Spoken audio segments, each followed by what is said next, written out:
Dreams are basically stories our brain stores when we're asleep. Almost all of us dream every night, but we rarely remember them the next day. Dreams feel vivid and real, yet they fade away. Most of the time, dreams can make us happy about our crush or something we deeply desire. But sometimes they turn terrifying and so real that we never forget them. Some dreams trap us in our own bodies. We know we're dreaming but can't control anything. No matter how much we try, we can't wake up.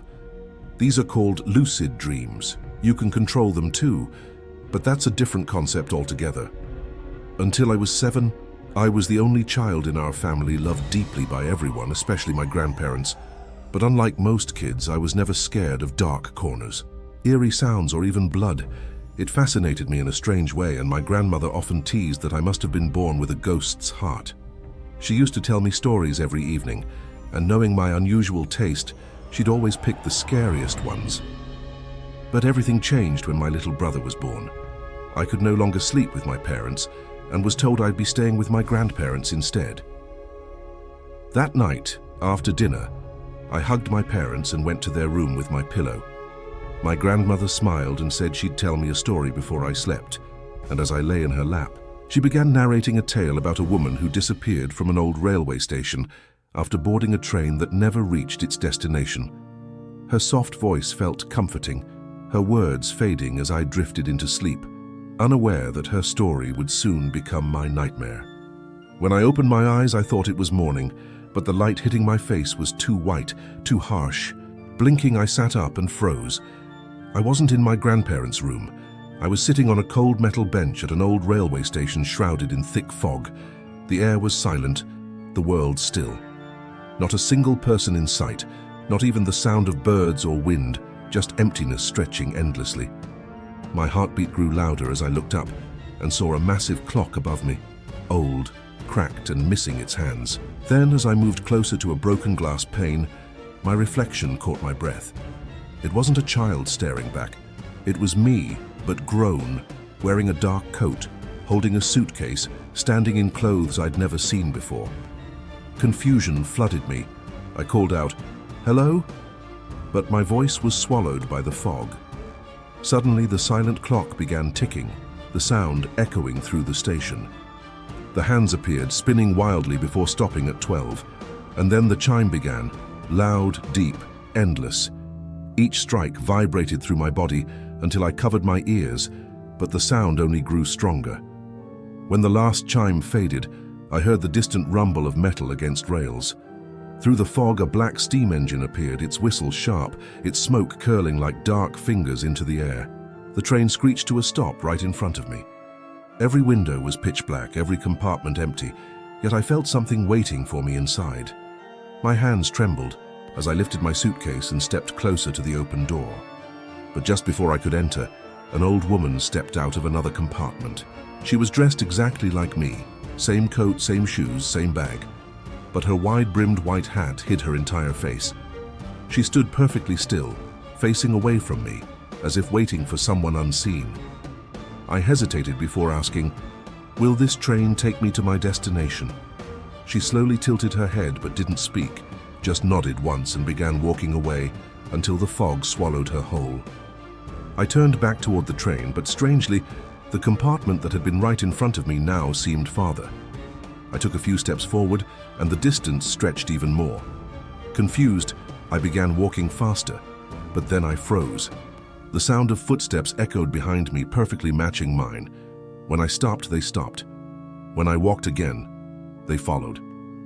The air turned cold, and before I could even turn around, I felt it, icy breath brushing against my shoulder, and something whispered my name.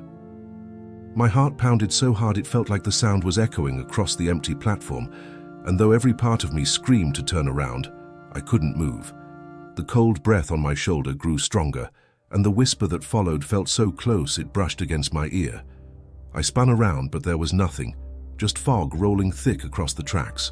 My suitcase lay on the ground beside me, half open, papers fluttering out like frightened birds.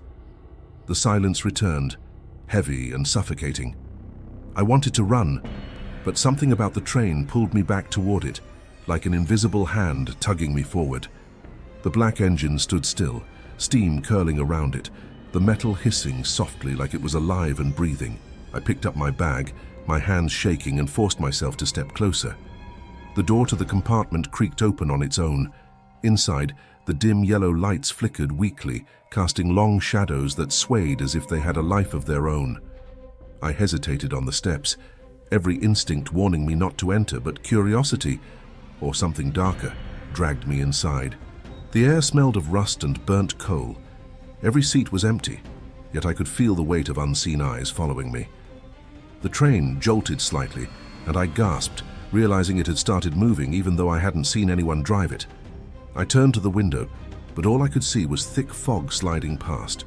No landscapes, no trees, no stations, just endless white. As I walked down the corridor, I saw faint shapes in the glass reflections beside me, like people sitting there. But when I turned, the seats were empty. My breath quickened, my footsteps echoing unnaturally loud. "Is anyone here?" I whispered. But the moment I spoke, a distant laughter echoed from the next compartment. It was soft at first, like a child giggling, but it quickly turned into the broken cackle of an old woman. My blood ran cold. I moved forward slowly, gripping the handle of the next compartment door. The laughter stopped. The door creaked open, and there she was, the old woman, the same one from the platform. She was sitting by the window, her hat now resting on the seat beside her, her silver hair hanging loose over her shoulders, but her face was still hidden, turned away toward the window. "You shouldn't have boarded," she said, her voice trembling but low, almost a growl. I froze, unable to speak. "This train," she continued, "never stops where you think it will." I wanted to ask her what she meant, but before I could, the lights in the compartment began flickering violently. The window beside her shattered suddenly, spraying glass everywhere, and the old woman turned toward me. My scream caught in my throat. Her face was pale and bruised, her eyes bulging unnaturally wide, her lips twisted into a crooked grin. Blood trickled from her mouth as she whispered, "You already reached." I stumbled backward, crashing into the corridor. The train screeched, metal grinding so loud it felt like the world was tearing apart. I tried to run, but the floor felt like it was tilting, pulling me toward the back of the train. The doors slammed shut on their own, trapping me inside. I banged on them, shouting, but the windows showed only fog. Then, through the glass, I saw movement outside, figures walking alongside the moving train. Dozens of them, dressed in old clothes, their faces hidden, each one staring straight at me as they passed. Their hands scraped against the glass, leaving streaks of blood behind. I backed away, tripping over my suitcase. And when I looked up, the old woman was standing right in front of me again, her face inches from mine. "It's not the destination you should fear," she hissed. "It's the return." Before I could react, her body began to twist and bend, bones cracking loudly as her neck stretched unnaturally long. I screamed and ran toward the other end of the train, my footsteps pounding, doors slamming open and shut behind me on their own. The air was thick with the smell of smoke and rot. I could hear whispers all around me, some laughing, some crying, some calling my name. Finally, I burst into the last compartment and saw a flickering light near the exit door. I reached for it, yanking the handle, and the moment it opened, I fell forward onto the platform again. The train was gone, the fog lifting slightly, and I was alone once more. My body shook uncontrollably as I realized my hands were covered in blood. Not mine, but thick and dark, dripping from a knife I didn't remember holding. My heart sank when I looked down and saw the same old woman lying on the ground in front of me, her body broken and her face smiling through the blood, whispering one last word before the silence returned. "Welcome." I screamed so loudly that my own voice pulled me out of that nightmare. And when my eyes opened, I was back in my grandparents' room, drenched in sweat, gasping for air as the dim yellow bulb flickered above. My grandmother rushed to me, her hands on my shoulders, asking what happened, while my grandfather and parents ran in from the next room. For a few seconds, I couldn't speak. I just sat there trembling, still feeling that icy breath on my neck. When I finally managed to talk, the words came out shaky and broken as I told them everything, from waking up at the railway station to the black train, the old woman, and the blood. The room fell silent. My grandmother's face turned pale while my grandfather, an Ayurvedic doctor with deep knowledge of spiritual and paranormal things, listened carefully without interrupting once. After a long pause, he said softly, "Something followed you from that dream world, but don't worry, I'll fix it." My parents looked frightened, but they trusted him. He told everyone to stay calm and instructed me to lie down again. The clock on the wall showed 12:03 a.m. I had only been asleep for about half an hour, yet it felt like I had lived an entire night inside that nightmare. My grandfather prepared for a small ritual at dawn, lighting incense and murmuring mantras as the first light of morning touched the curtains. The air in the room felt heavy, almost charged. As he began chanting, I felt a strange pull inside my chest, like something dark was being drawn out of me. My body trembled, and I could barely keep my eyes open, but with every verse he spoke, the weight seemed to lift. By the end of the ritual, I felt lighter, calmer, almost peaceful. My grandmother wiped tears from her eyes and whispered, "It's over now." I fell into a deep, dreamless sleep right there, the first calm rest after what felt like a nightmare that wanted to swallow me whole. When I woke up in the evening, my mother was sitting beside me brushing my hair, her eyes swollen from crying. She asked if I felt okay, and I nodded, though my head still throbbed slightly. My father returned from work early, worried, but I told him I was fine. They tried to distract me with food, laughter, and stories, and slowly the memory of that night began to blur until I went to take a shower. I remember turning on the light, the sound of water running, steam filling the mirror.